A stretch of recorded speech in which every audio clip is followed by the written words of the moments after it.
Okay, hello everybody, it's the Linux Detective here, and this time Manjaro. This is a distribution based on Arch Linux, and Arch Linux is one of those rolling release distros.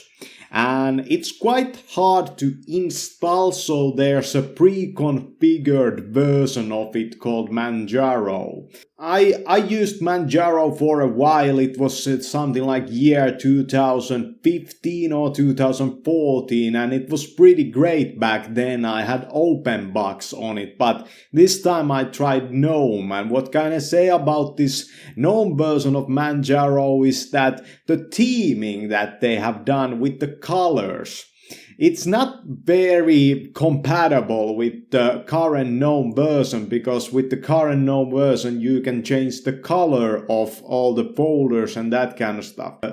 I would just use this stock theme there. Otherwise it's a pretty standard fare, but they have changed the software store, so to say, on GNOME quite a bit. The installation process and the GUI to install this Manjaro Linux is pretty straightforward.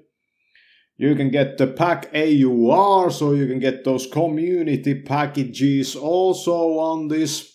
Overall, I would say that this is a pretty, decent looking distro, but I wouldn't use it on my main machine. I wouldn't trust this so much. The team also that develops Manjaro Linux is not very big, so it's probably going to stay around, but it's not like Debian or Ubuntu.